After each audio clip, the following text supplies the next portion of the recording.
It's caucus time. It's caucus time. And it's Christmas time. It's Christmas time, as is evidenced by our lovely backdrop that you see all around us here. If you're watching live on the live stream, you'll see it there. If you're on our podcast, of course, you don't get to see it, but we have little hidden features. So maybe this is your opportunity. If you're a podcast listener, go check out Rumble, and then you can see our little backdrop. And we've got all sorts of special visitors today on this episode, as you'll see on the screen. But if you don't know what I'm talking about, then you need to get over to Rumble, hit the big green button, and subscribe to us there. Follow us. You can always watch live and participate in the chat.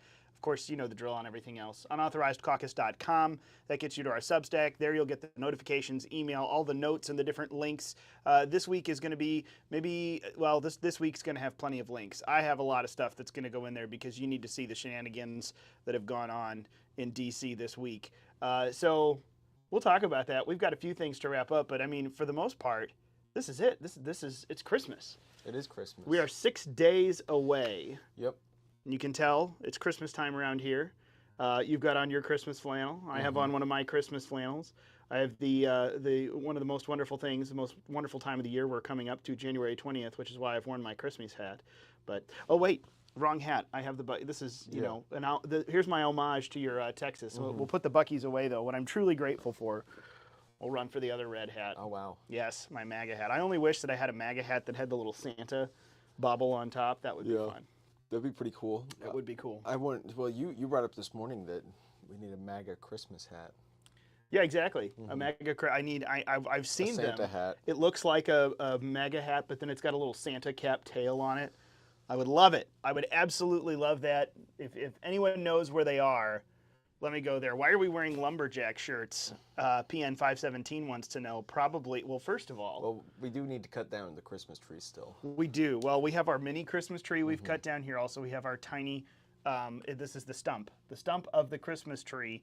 And then we've made our little quasi-nativity out of it. Wow. Mary and Joseph. So this is, let it never be said that Christmas trees weren't spiritual. They are. Religious artifact in nature or a symbol. But I wear flannel all the time. Yeah. I'm a millennial. You're a Gen Zer. This is, It's just comfy. This is what we do. We wear flannels. But it's kind of one of our last business days before Christmas. You're out of the office tomorrow, so am I. We're headed off in our different ways. Merry Christmas to all of you. We're going to take a couple of weeks off. We will not be here on the Thursday after Christmas or a podcast that week. Probably not the Thursday after New Year's either. You'll be out of town still. Or wait a minute, no. We will be back in the office the Thursday after New Year's. Yeah, I think so. Yeah, we'll probably do something. So we're just taking we're taking a week off here. Next week you won't see us. Merry Christmas, everyone. This is our message to you. Merry Christmas. Merry Christmas. Yeah. I said the word holiday before we hit the record button and started, and he about jumped down my throat until I reminded him I'm very excited about you've got Christmas, there's Epiphany, we'll throw Boxing Day in there since Pierre Polyev is about to come in. The context was you said we had a holiday border. Now seeing this border, that's not a holiday guy right there. Santa Claus. He's not a holiday character. He's a Christmas character. Exactly. Yes. But over here we have our very infamous, famous figure from January 20th, who is also having a great amount of impact on January 3rd and 6th and so on. Lots of January holidays centered around this guy here on the left. PN517 says she wants you to dress up as Phyllis Schlafly. Dress a la Phyllis Schlafly doesn't. Okay, let's clarify something. This is not as Phyllis Schlafly. I'm positive that PN's not wanting us to cross-dress. You. She specified you. No, she didn't. Well, I'm reading it. I like it when you. This is the Northerners' version of y'all. You understand this. You're from Texas. But silly Northern language. Yes, of course it is. This is silly English language. But there you go. We are looking forward to and excited about all sorts of stuff. We talked a little bit. We had some reminiscing about Christmas traditions and different things last week. Y'all are headed down to Texas, where you originally hail from. Well, Austin. And I'm sorry, I have to throw that last barb in there one more time. The capital of the state, by the way. The capital of the state, which I think we're all glad the rest of the state doesn't vote like the capital does. But there you go. But you guys are out for a while. You're going to be having fun. This is... Now, hold on. Wait a minute. This is a first Christmas for your kid, right? Mm-hmm. How exciting is that? That's going to be a good time. He's going to love it. Yes. Lots of things, and he's old enough to enjoy stuff, so that's fun. Well, that'll be neat. And to wake up before everyone else, probably. You know, children have a habit of doing that and robbing your sleep. That's how it works. But yeah, we'll have a quiet Christmas here in St. Louis. I'm excited about that. So I hope that all of you have good plans as well. There's lots of festivities and holidays. You're watching all the movies, baking cookies. We have cookies. They're literally cookies baking. The cookie baking is built into our calendar this year because there's different events. Yeah. So it feels like that at least. There's cookie bake-offs and ornament making and all sorts of things. So we've had to schedule it. But I hope that you all have good traditions that you're going with. I guess our biggest tradition, I continued. Last week we talked about Die Hard being a Christmas movie. And of course we've heard a lot of other people, different Christmas movies. It has come to our attention that there are a lot more, by the way. There is... Yeah, you see, you both. I told you, this is the northern version of y'all, is you. Yeah, well, we'll see. Okay, next question. Is Blade Runner a Christmas movie? No one cares. But Die Hard, no. There are many, many movies that aren't. But I've seen now since then, Andrew, our regular co-host, when you're out, our guest co-host sent me the big, where'd it go? The big thing about if Die Hard was a Christmas movie. I don't see it here. But how, I think it was Andrew, maybe it was someone else. The symbolism of the Rolex watch. I sent that to you. Did you send that to me? Because someone did after I found it and I used it. It was me. The symbolism of the Rolex watch that, really it is not only a Christmas movie, but John McClane in a very based way saves his wife from the shackles of wage slavery and brings her back into unity with the family. It's a great theory. Which I just had an essay about that on Substack, totally disconnected from Christmas and Die Hard. Well, about that topic entirely. I had to circle back though because the Babylon Bee has come to our rescue. 7 ways that Die Hard points us to Jesus this Christmas season. Just as the film's title suggests, the devil found it hard to kill Jesus. No one dies harder than the Son of God. Hans Gruber falls to his death and his head is crushed on the pavement in the same way that Christ crushes the head of the serpent. True. Oh, man. Not since the Bible itself has the fulfillment of God's plan for the redemption of mankind been made so clear, they say. I love these guys. Salvation is through faith, just like John McClane took a leap of faith from the roof of Nakatomi Plaza. There is a black cop reminding us of Christ's love for all nations and peoples. Beautiful. It's like the little drummer boy.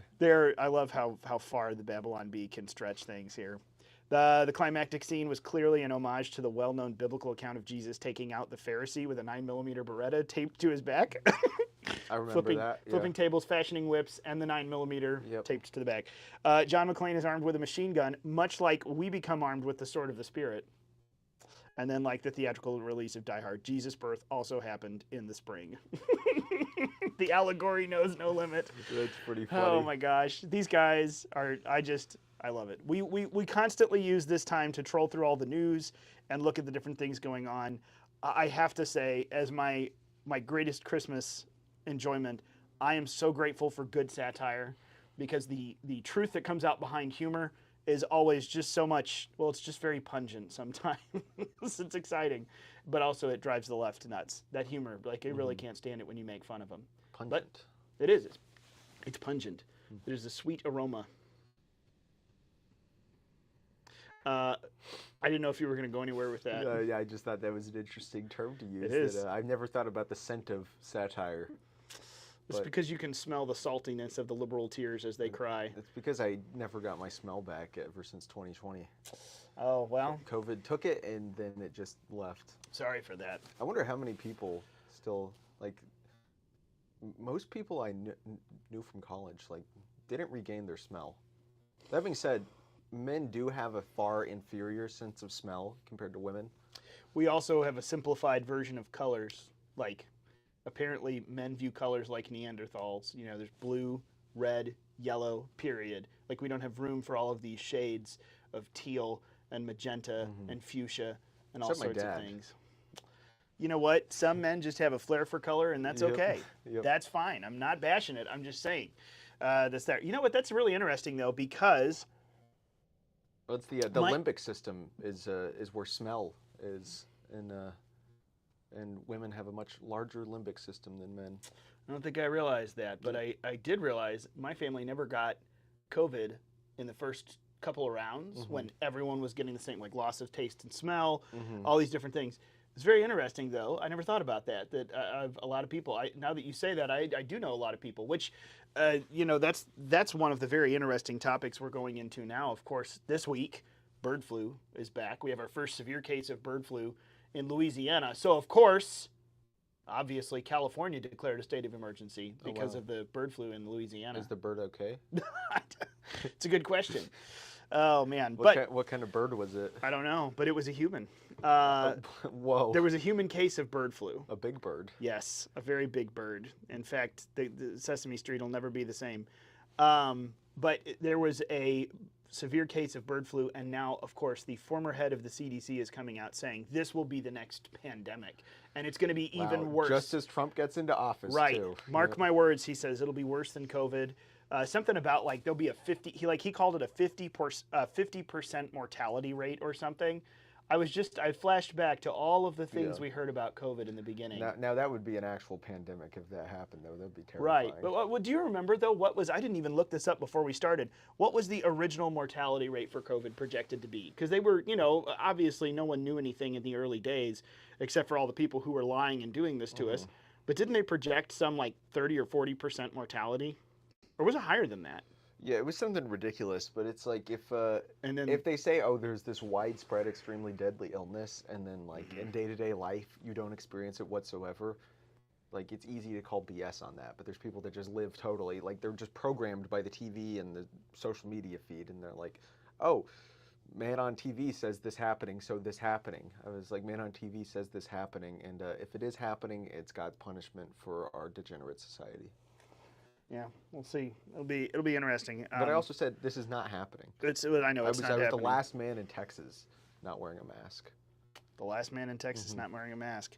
It's a very that's a very high claim to fame there. Yep, it felt like I was walking around naked when I would like go to stores and stuff because everybody had a mask, and I just my nose and lips were just hanging out there for the world to see, and it was weird. It's very strange. By the way, PN over in the Rumble chat, this is very insulting. You come in and insult our clothing, and then you leave. This is terrible. Goodbye.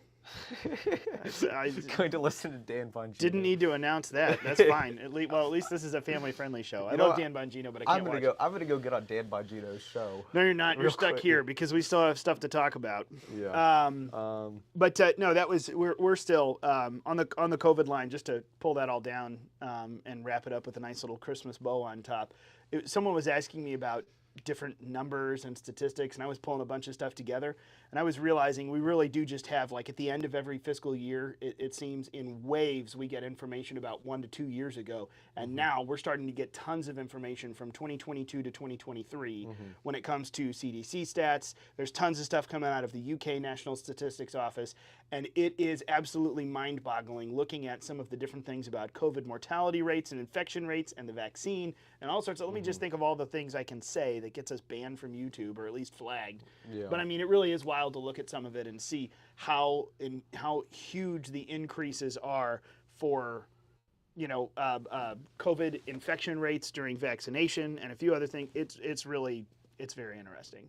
Like, there's a lot of numbers yet to come, and I greatly hope that the accountability is just getting started, because this can't be done again. We can't allow these people to have that happen again. So, yeah, last man in Austin, Tyler, Texas, laughed at masks. So last man in Austin, Tyler. Not the last man in Texas. Yeah, that's true. I mean, Texas is Texas. I see it. I see it now. It's true. Tyler. Those people in Tyler. I have family used to be in Tyler. But there are. Yeah, we'll see. We'll see how that happens. I mean, this is coming in this next year, obviously. And here we teased it. There's stuff going on in all three branches of government right now. I don't have a whole lot to say about the Senate, except there's enough wheelchairs right now that I'd really rather have some different senators. So all of you out there need to get on that, because you know what term limits are. We call those elections. Go and do something about it. Kentucky's got something coming up in 2 years if Mitch McConnell survives. And then Nancy Pelosi, or not Nancy Pelosi, she's not in the Senate, but still it feels that way because she's been there so long. It's an institution in and of itself. But of course, the Biden administration is giving away, someone mentioned here in the chat, irate about the Biden administration selling off the steel 5 cents, on the dollar as much as they can, trying to get rid of it as far as they're going. I don't know. Do you think they're going to get away with this? Do you think it's going to? What's up? You're a Texan, and obviously a lot of this is taking place in Texas and across the border. Is the Biden administration really going to be able to hamper border efforts, or I think the Trump folks are just coming in. Tom Homan and the like are coming in with a wave that can't be denied in January. So these are futile. Right. I mean, efforts. it's kind of petty, but anytime you're trying to get at the next president as president, like it's only really going to be petty, because unless you're taking some sort of drastic action that installs you as permanent dictator, like you can't really change. Like anything the president does, a president can undo. Mm-hmm. And so, I mean, it's just going to be like a logistical annoyance. Like, oh, okay, right. We have to buy the steel back and we have to find more. Like, right. Great. I mean, it's not gonna keep the floodgates open. Right. Now, on the one thing I am actually worried about when I go and take a look at what's happening from the outgoing Biden administration coming in to the Trump administration is Biden really is trying to start World War III. Yep. That they're actually accelerating in a way that really concerns me. The question is, though, do Vladimir Putin and other people, do they take the bait? I don't think so. No. And I tend to say no. But that really is one of the bigger concerns for me, because their acceleration of what's happening in Ukraine and a lot of other things obviously in Syria, we've just deposed a dictator that the CIA has been working against since whenever Obama sicked them on him, 2013, 2012? No, that's been going on for a long time. Well, yes, but I mean this latest real round of right. civil war, the three different factions fighting, and of course, now we've given it over to radical Muslims. I mean, it's trading bad for worse, but this is... People say the Assad curse is lifted, that, now people can say Assad must go, and then he actually goes, but the last one to say Assad must go was Syria. And you see what just happened to Syria? They got invaded right after. So I think the Assad curse is still in effect. I think that it's not really Assad that's a curse. I think that's a bigger thing that we could talk about. But do you not know about the Assad curse? Anytime a world leader says we need to get rid of Assad, that world leader goes down after. I know. Yeah. I know. But I'm stuck on a different part of this in my brain. Like I know. You know what I've been stuck on since last week? What? Whether or not the Grinch has a soul. I was talking to my wife about this last night. I don't think Who's or the Grinch has a soul, and I think the Grinch is a mutated Who. I think he belongs to the same species. I would tend to agree with that speciesist association. Mm-hmm. Yes, but they're also, they're like fleas. Like when Horton finds the Who's, they're all like, their entire civilization is on a tiny flower. It's on a speck on a flower. Oh yeah, exactly. It's on a speck that is on a flower. Exactly. So they are tiny. You haven't read this children's book enough. I guess not. He's not at that age yet. In the heat of the day, in the cool of the pool. Sorry, I'm going to stop now. Yeah. So I don't think that the Grinch has a soul. Okay. We didn't cover soul though. Last we were talking about the heart. But I've moved on from that. Okay. All right. I'm just checking. This is interesting. The conversations around our house haven't been, I guess, nearly as intense as yours the last few weeks. But there you go.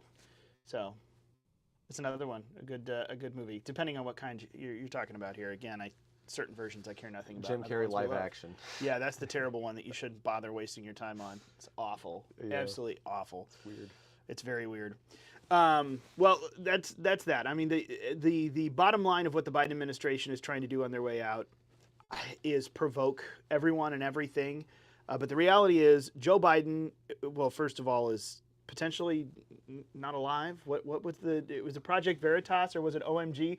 The guy got caught on tape. He wasn't saying Joe Biden's actually dead, but it was someone from... I missed this. This is what I get for deleting Twitter off my phone. Yes. So I think it was, I forget if it was Project Veritas or if it was OMG, O'Keefe's new place. Someone had an undercover video of, well, I saw a whole interview, date, a secretly recorded date with one of Jake Sullivan's guys, the intelligence folks, or the national security folks, and I think it was him who said he said something to the effect of, yeah, Joe Biden's basically dead. He's a non-existent factor at this point. Like, he apparently calls in all the time like a senile old man, doesn't know where he is. He's looking for someone who's on the plane with him, so he calls the office. Like, This guy's describing all kinds of that stuff. So I think it drives home what you know, what I know, what everyone out there knows. Joe Biden is not running the ship, period. Yeah. So all of the people who are trying to sow chaos in these final days of what we've called the Biden administration, but has really been Obama's third term, at least I would tend to say that or encapsulate it that way.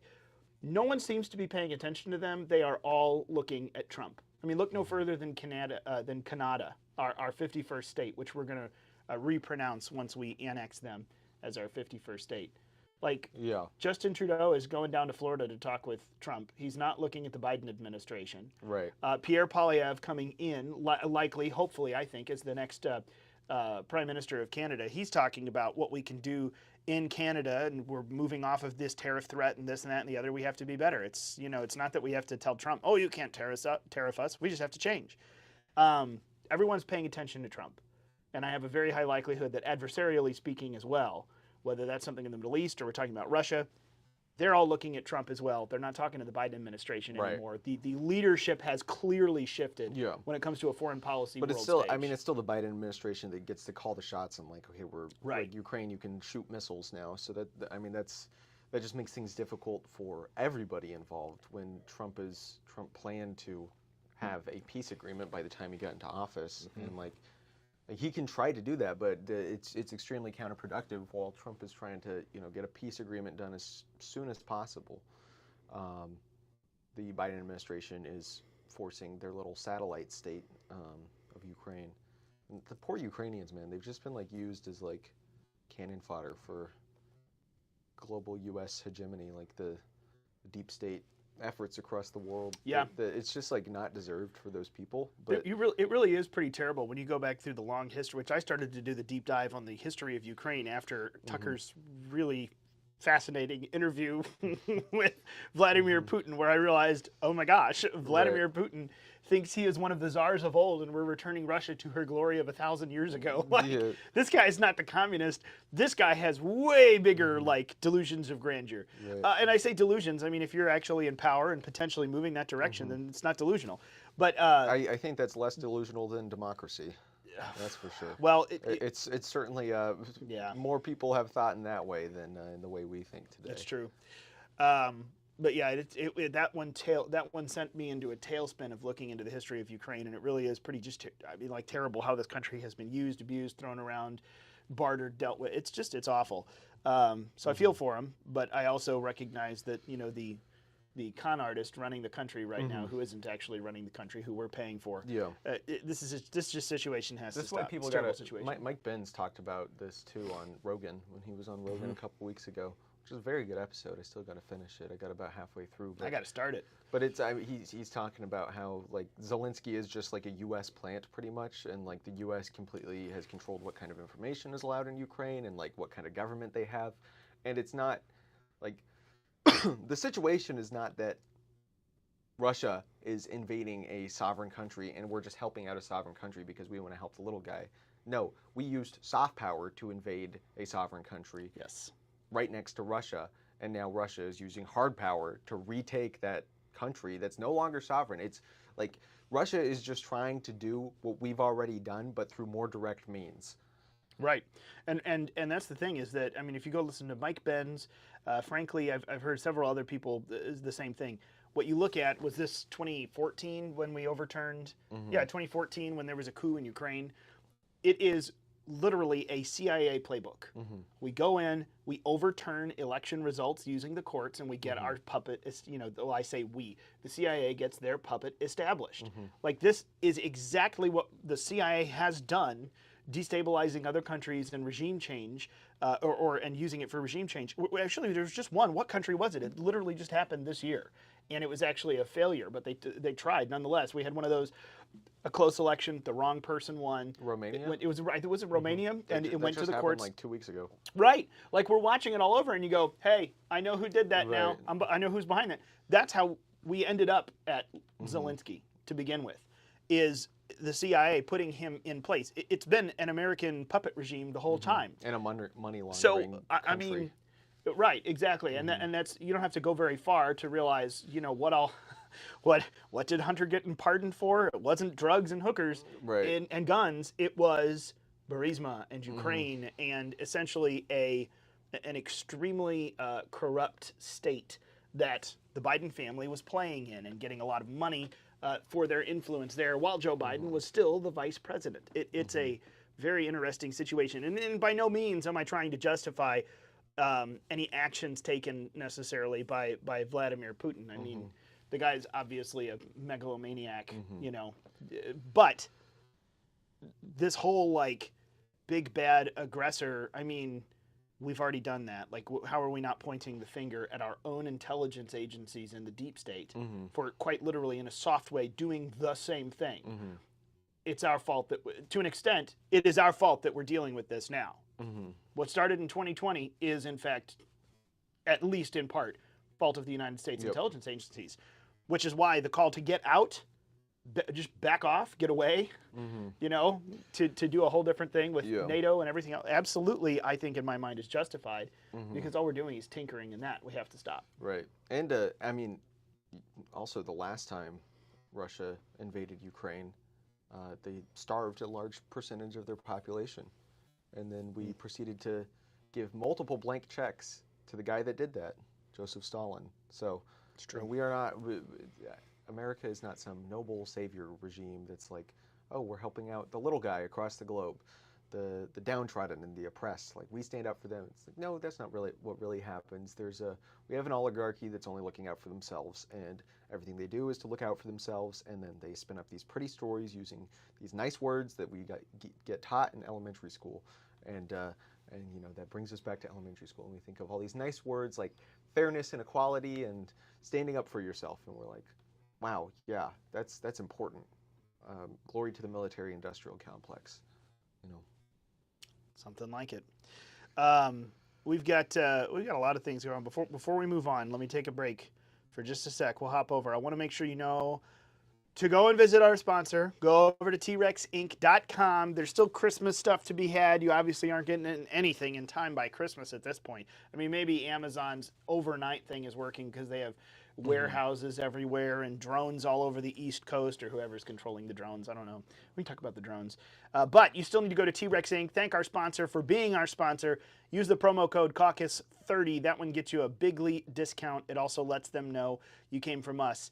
So let them know. Say thank you for sponsoring this program, making this content possible. But you also can go and get some really fun stuff over there. You got all the sweatshirts. They have some new stuff too. I saw there was I didn't put it up on the screen. I love the Doge merch, but they've also got some new stuff of Trump's post-election language as he starts to move forward to a better and brighter future to America, which I think we're going to see culminate in what I expect to be a fantastic speech on January 20th. His first inaugural speech was wonderful. I have high hopes for the second one. I was there for that one. You were actually, that's right, you were at the inauguration in 2017. Yep. I was bitter because I was a Gary Johnson supporter. Well, we can't all be perfect, can we? It's okay. Well, we all have skeletons in the closet, dark moments in the past. I don't want to talk about mine right now. No, I didn't support at this point not at this point, at that point in the primary process. I didn't get on board with the Trump train until really the primaries were about halfway over, and then I realized, like, oh my gosh, this is actually happening, and he actually probably means it. I think he means what he says. I should have listened to Phyllis Schlafly a few months earlier. She tried to convince me and a lot of other people that it was Trump, and I was a holdout. I admit. I admit, but that's okay. I've done what I've had to do when it comes to voting. Well, anyway, go over TRexInc.com. You get all kinds of fun stuff. They have not just the shirts now. You've got sweatshirts. There's also mugs. You might even find some Maha fleece blankets and Trump pumping iron. Hopefully the hats are back online soon. I think they're arguing with someone who's not doing a high-quality job or something like that. You know the T-Rex Inc. folks are going to take care of you. TRexInc.com. Use the code CAUCUS30. And you will get a good deal and support our great sponsor. Thank you to them. You want to be wearing the appropriate swag in Trump's America. You do. You want to be wearing the appropriate swag to make sure. We definitely had that. Man, you want to talk about the appropriate swag. That shift, there's the cultural shift this year really has been pretty fascinating to me. And I don't mean just with direct political merch. Like, you know, you walk around in a MAGA hat. This was weird 3-4 years ago. You got looks in public, but now you're getting those sly little smirks. Like even before the election, you were getting little smirks and kind of thumbs up from people, and they didn't want to get too public. Right. But they were kind of like, hey, I like your hat. And then after that, just openly, there's Trump stuff everywhere. People are even down in the cities. It was very interesting to me. But it's not just been that. It's been like comedians have been shifting to the right. Everyone has just had this very interesting political, cultural shift into, well, away from some of the really PC nonsense. Yeah. I find it fascinating and exciting altogether. So make sure you're on board the new cultural swag agenda. I don't know, we'll call it something. CSA. That's the Confederate States of America. No, cultural swag agenda. We've adopted this term. It's ours now. Well, I'm from a former Confederate state, so Texas was a Confederate state, wasn't it? Yep. We were the weirdos, the hybrids, yeah, the half-breed children. I've never gotten a straight answer. I moved to Missouri, and I'm like, which team were you guys on? And nobody will tell me. Well, hold on, because Missouri was a slave state, but I think it was the last slave state admitted, right? Oh yeah, last admitted. Yeah, I don't think it was the last to hold slaves though. No. But I think Missouri was the last. Yeah, that's right. Missouri was a big part of that. The Missouri Compromise. Because it was in 1821, do we admit Missouri as a slave state or as a free state? And it was admitted as a slave state, but technically we are north. Are we north of the Mason-Dixon line or south? We are south of the Mason-Dixon line. And a lot of, we're south of the Mason line, but I haven't met Dixon. I don't know. Where is Mason's line? But anyway, it's Missouri's a very interesting animal on that one. And then Texas does its own thing. Right. So to me, CSA means Confederate States of America. Yeah, that's exactly what I said. I said certified swag of something. I don't remember what I said for CSA. Well, then I guess we're going to stick with the old All right, fine. You can have it. Okay, so the drones. Yeah, let's hit the drones, and then I want to talk about the continuing resolution drama. I don't know what we call it. It was like a Shakespearean drama this week. Yeah. But the drones. What about the drones? So on DHS.gov, they have their DHS, FBI, FAA, and DOD joint statement on ongoing response to reported drone sightings. In general, I think that literally nothing is going on here right now. I think that I don't trust the government, but it's also like, just because like something is happening and we don't have a good interpretation doesn't necessarily mean the government is doing it. And in this case, I don't think anything was even happening. I think maybe a couple people saw drones, and then a couple people saw planes and thought they were drones, and then everybody was like, "Oh my goodness, there's a drone invasion." I'm a denier. I'm a complete denier of the situation. Like, I don't think there's any coordinated drone thing going on right now. Because as I was driving last night, and I could see an airplane, but I was like, that looks like if I could maybe think that was a drone if I wasn't thinking about it. If I was too silly to be thinking about planes, then I would think that might be a drone. And I wasn't very close to the airport, and the airplane, I mean, it's, they descend slowly over time, so it looked kind of low, but then it also looks kind of big, and you think, is that a drone up there in the sky? No, it was an airplane. And one of the Twitter nerds, one of those people that has way too much time to dig into a Twitter controversy, it was like, I put together all the drone sightings, and then I was able to match up most of them with airplane flight logs. And like, I don't trust the government, but like, it's like, if somebody says like, oh, I think the FDA is like putting lollipops in the water supply, and the FDA is like, why would you think that? We're not doing that. That doesn't mean, oh, the government denied it, they must be doing it. They're probably saying, what? Like, what are you talking about? I have to say, I mean, there may have been something to begin with. Like, I saw the report that actually I traced it back, and it seems pretty credible that there was some sort of radioactive material that was lost, a missing shipment of some medical device that they were looking for. Maybe at some point over a certain area, because that was in New Jersey. Maybe at some point there was some sort of like drone surveillance looking for something. I don't know what they were searching for. Maybe it's possible.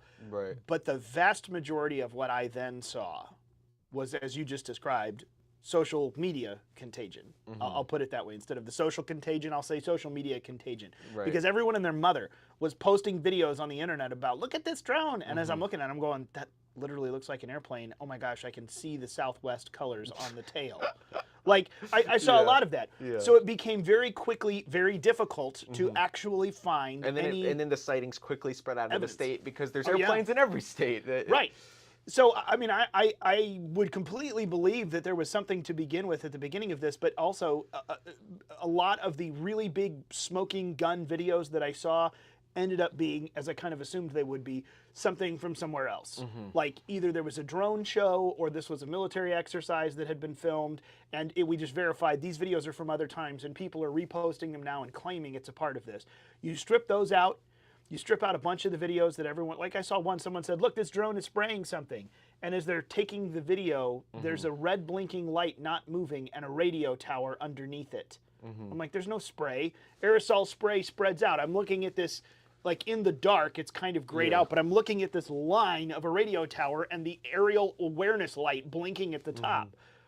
So it very quickly became difficult to actually pull something out. I imagine something started this, that there was a drone, or maybe there were commercial drones, because everything I saw, almost every single thing I've seen, except for this one weird flashing orb thing, which who knows when it's zoomed in that far, what exactly we're looking at, I don't know. But most of everything I saw had FAA compliant flashing lights on it, which tells me it's a bunch of commercial drone activities, which means we had, I'm assuming, a bunch of drone operators driving the internet absolutely crazy just for fun. That's quite possible. Yeah. And maybe there was something to begin with that kicked this all off, but it very quickly turned into a social media contagion. And since then, I've found nothing credible behind it. None of the Iranian motherships. And it makes me wonder about these congressmen who come and mouth off. Well, I have it on good authority. I'm like... Right. If you had it on good authority, you wouldn't be saying this right now. Right. You would not. Also, you wouldn't be the only one. Like, think about how quickly stuff gets corroborated or not. Right. If it doesn't get corroborated at this point, I have to wonder what in the world you were doing. I don't know. The drone thing, though, I think was a vast majority of it was social contagion. It was a nothing burger. It was a nothing, yeah, something like that. We'll see, though. So the continuing resolution. I'm a little behind on this story. So Okay. You'll have to catch me up on the drama. I saw that that our good friend, Mr. Speaker Mike Johnson, has dropped out of speaking at TPUSA Fest. I saw that. He dropped out of speaking at AmFest this weekend. Okay, so Mike Johnson took some pretty nasty political licks this week, and I was one of several, I think, who called, it's time for Mike Johnson to go. It's time to move on to a different speaker. Like, literally, he has broken one of the key promises that we used as a catalyst 2 years ago when Kevin McCarthy ascended to the speakership. This was one of the key promises. No more omnibuses of any kind, any shape, any size, nothing. And it stinks pretty badly when you've got video from September 24th, Mike Johnson at the podium at a press briefing saying, we are done and have broken, not the curse, I forget his exact words, but we have broken the Christmas omnibus. No more. None of this at the end of the year, right before a holiday. We're not going to be doing this anymore. There won't be any omnibuses. There won't be any minibuses. We want no buses of any size. Correct. I am almost quoting. It's not exactly word for word, but this is what Mike Johnson said. 3 months ago, what are we doing? We're doing exactly what he said wouldn't happen.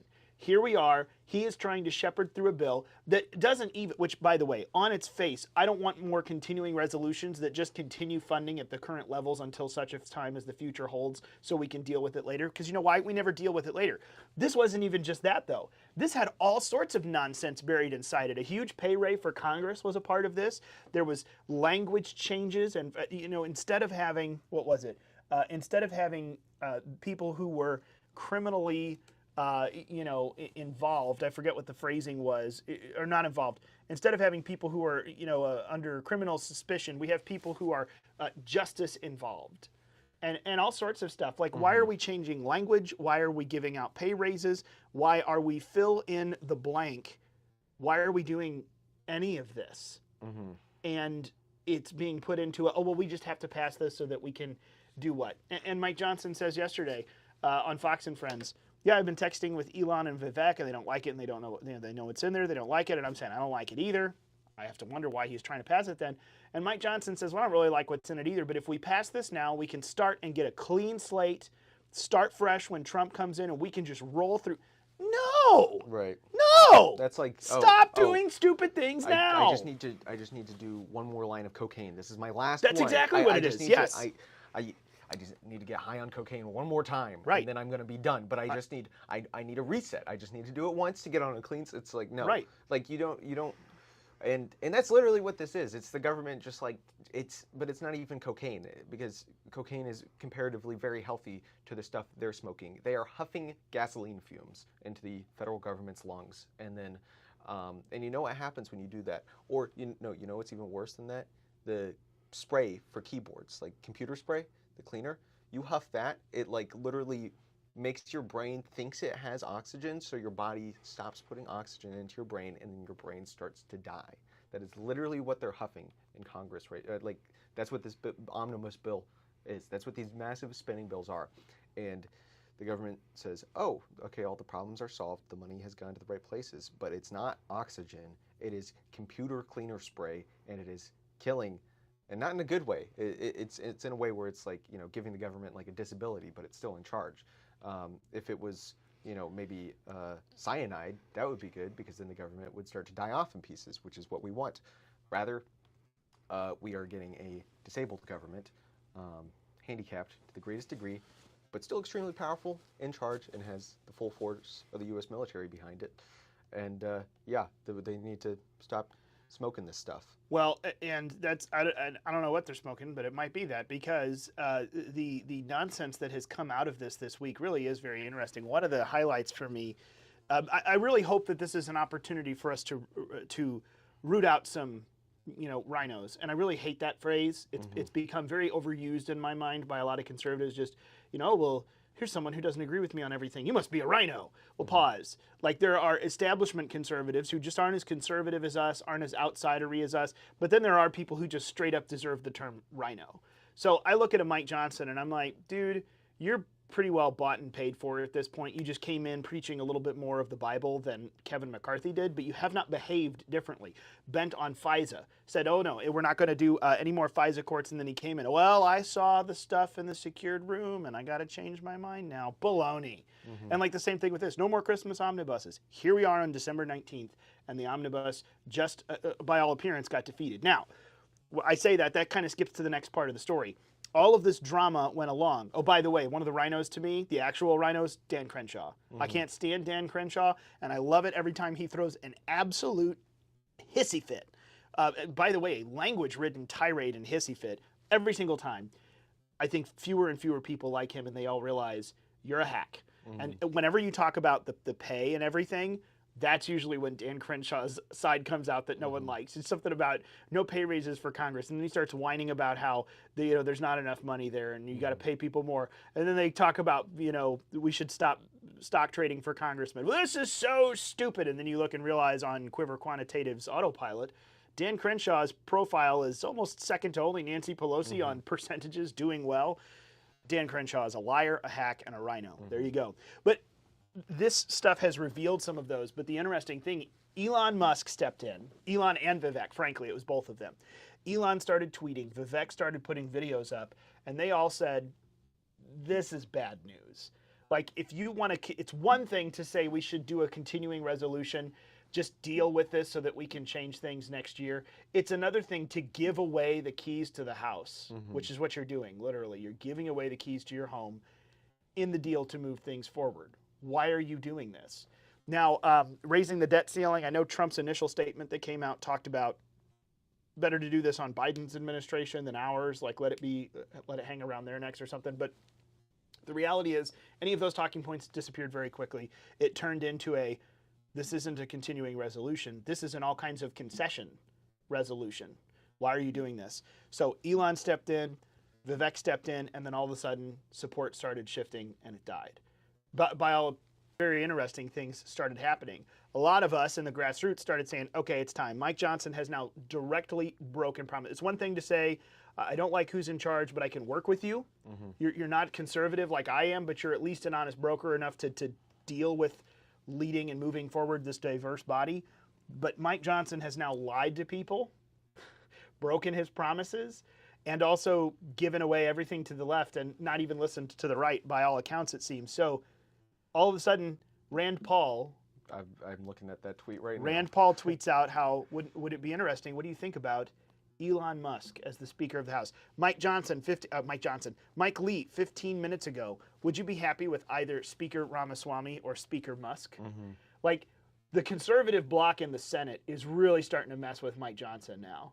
It's absolutely amazing. Mm-hmm. And I love this because I don't know, maybe I would tend to say we shouldn't put Mike Johnson back in.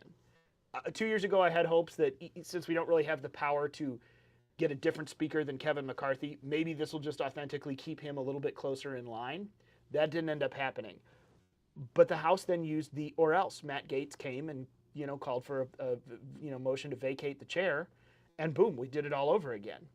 I think I would look at it and say I think it's time to do that. I don't think Mike Johnson could say or do anything that would make me think he's going to stay in line. I think he's just a squish with no spine and needs to disappear. So the question is then, who next? And the Senate is certainly, I don't think, serious about Vivek or Elon as Speaker of the House, but they're definitely making rumblings happen that make me very interested in what's going to come forward for the House of Representatives coming in. Because they don't have a big majority at all. So you really do have to have someone with an iron fist, because otherwise they're just going to get railroaded by the left, which apparently Mike Johnson's all here for it. Yeah. So it's been very, very interesting. That's the STR drama. We'll see what happens.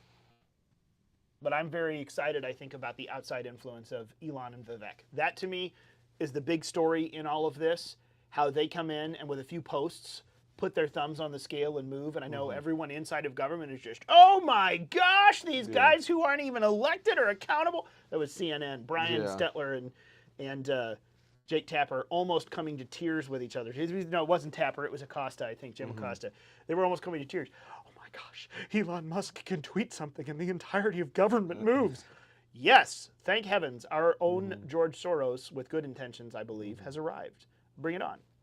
Well, that's George Soros didn't tweet anything, No, I know, but I mean our own George. Like we've asked, where's this huge, highly influential and capable figure on the right that can drive a right-wing message forward? The left is really good at this, funding it, staying on task. The right is terrible. We're all over the place, backbiting and dealing with people who aren't actually with us, and it's terrible. I've been looking for someone to just whip everyone into line and move forward toward, in this case now, an America First agenda. And we may finally have some of those, taskmasters. So I think I'm all here for it. Let's try it. At least try it. I think it's better than what we've been doing, which is ineffective and not right-wing at all. Yep. Final thing I had on my docket, I just wanted to bring up the Supreme Court. Go and keep an eye on it. They're hearing oral arguments in different things. We heard oral arguments 2 weeks ago in the Tennessee Senate law that got passed. The Senate bill that got passed, the ban on transgender care and surgical and, oh my gosh, the word is gone, drugs and surgical procedures for minors.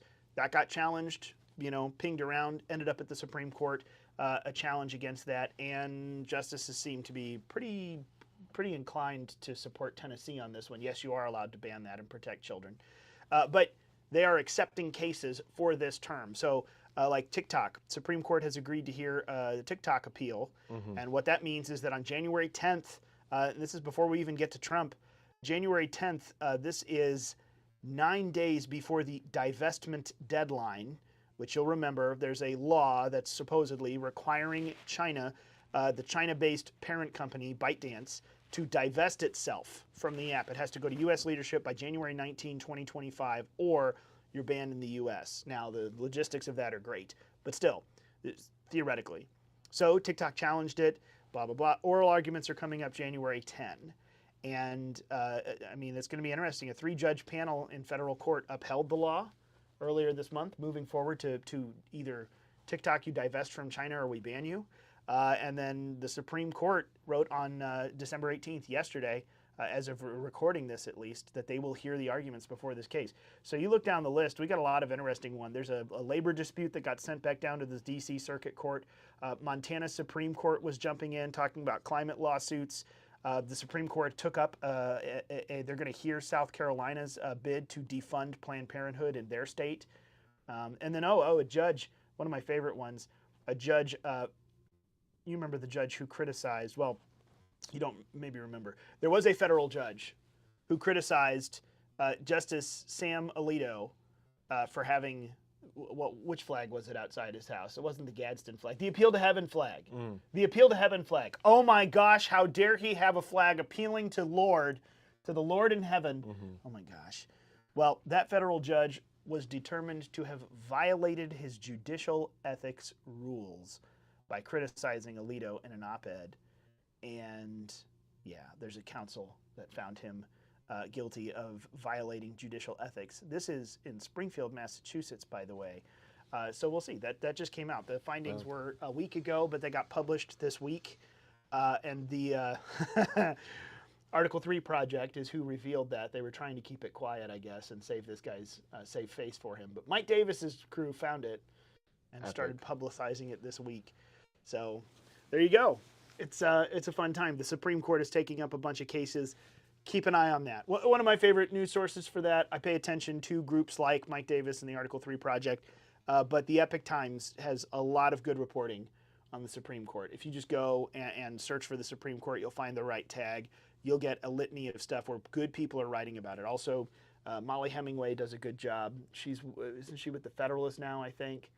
And then there's a couple other places that are going to report on this quite well, because if you're not sitting there listening to the oral arguments, kind of reading the scuttlebutt all around it, we don't really know anything until the Supreme Court drops opinions in June. But there's a lot of information you can find out between now and then. You just have to go and look for it, and it's usually from people who were sitting in the room or listening to the audio of the oral arguments hearing, because you can kind of tell from justices' questions which way they seem to be leaning on arguments, or you get a little bit of a sense for how that might go as far as a decision of the court. Yeah. Did you see, though, we may have, Trump might already have his first opening.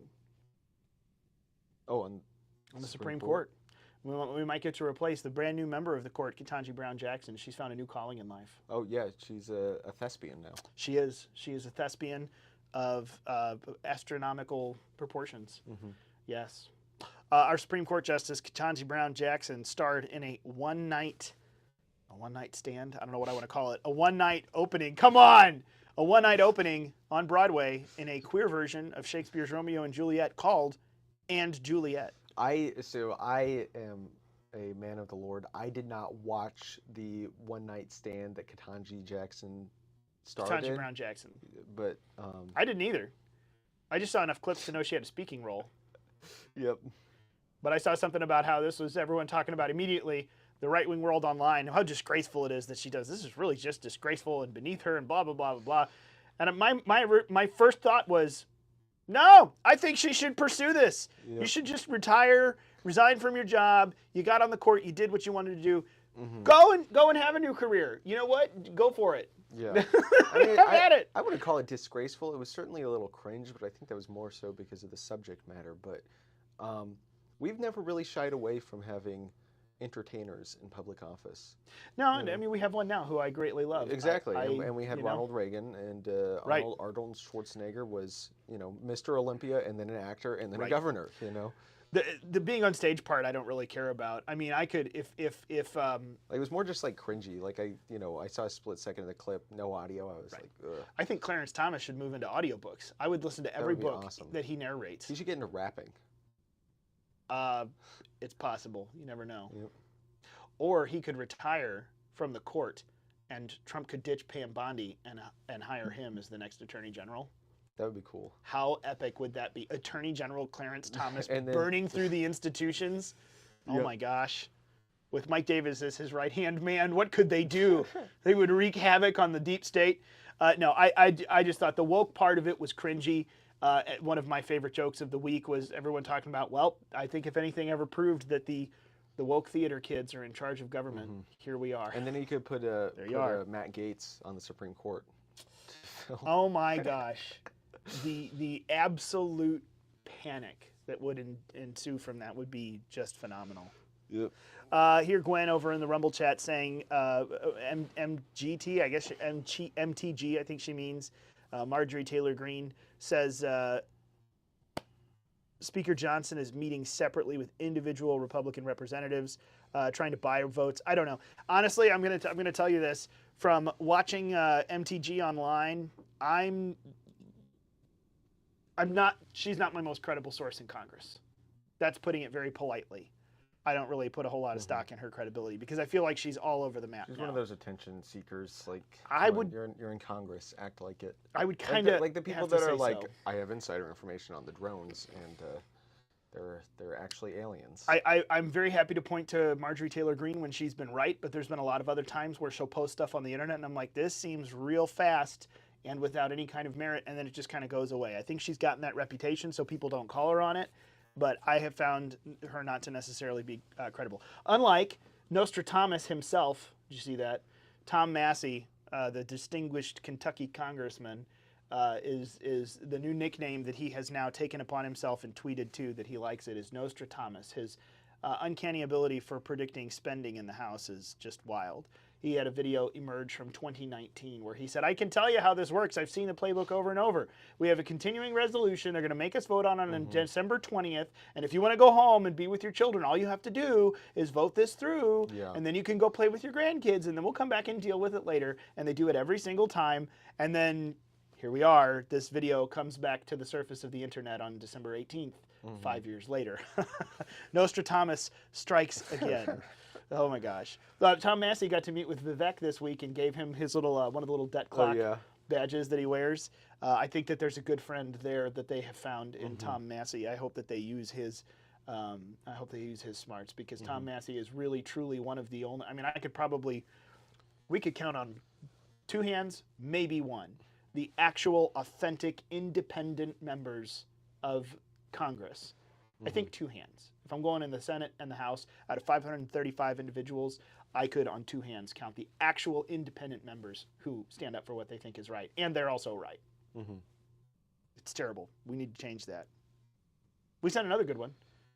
Bob Onder from the 3rd District here in Missouri. I have very high hopes he'll go and become another very good independent voice out of all the Missouri Republicans we have. We've got some decent, they're okay, but they're no Tom Masseys standing independently against the grain of whatever it is. So I think that we could stand to change a lot more of that. But well, we've breached an hour. We have breached an hour. The hour has been breached. It is time. And it's time to go. The deep state is roasting on an open dumpster fire. The deep state is roasting. If you didn't pick up that little nugget, that little nog of the egg in there, you should go and check it out. Look up the description. You'll find my quasi-Christmas poem. Well, it's Christmas, but it's a quasi-poem. I didn't really try to rhyme everything that hard, but it does. Read it aloud. It rhymes. You can put it in the pile, print it out, and put it next to all the Dr. Seuss books you're going to read to your kids over the next week. And I guess that's it. Merry Christmas, everybody. And to all a good night. Merry Christmas. Happy New Year. We'll see you in the new one on January 2nd, I guess. We'll be back. It'll be caucus time. Until then, go to the sponsor, trexinc.com. Use your promo code caucus30. Buy yourself some inauguration gifts. There it is, Inauguration Day. You got to get your swag in for that. And then unauthorizedcaucus.com. You'll get all the notes, the alerts, the everything else. We may even have a little Christmas nugget or something in there for you. You never know. You want to stay tuned. Maybe the egg-inauguration. The egg-inauguration. We've mixed too many metaphors. Gonna be my Saturday night. That's going to be the egg-inauguration. The egg-inauguration. We've mixed too many metaphors. Maybe we'll do a watch party for the inauguration. You never know. Live stream us watching it. Isn't that what the youngsters do so that people get on the internet and watch people doing something or watching something? Why don't we just go? We could go. Nah, that sounds complicated. I don't know. And cold. But then I could say I was there for both of Trump's inaugurations. Here's the big question. I'll end this on you. Trivia question to end out our caucus year 2024, because we'll be back next year, 2025. Is Donald Trump the first non-consecutive two-term elected president since Grover Cleveland, or is he the first three-term president since FDR? Which is it? Well, he didn't serve his last term. Oh, but did he from the shadows? You know, Biden was Q theory, that it was, this was all for, I've been a plan truster this whole time. Is he the first plan truster? Oh my gosh. All right, we're going to move on, folks.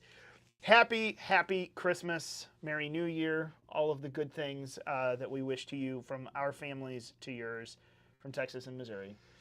We'll be enjoying it. I hope that you will be too. And we'll see you the first Thursday in 2025. It'll be noon. It'll be a Thursday. It'll be caucus year. Caucus year. The year of the caucus. We're coming for you, China calendar. Hear that? We'll talk to y'all later.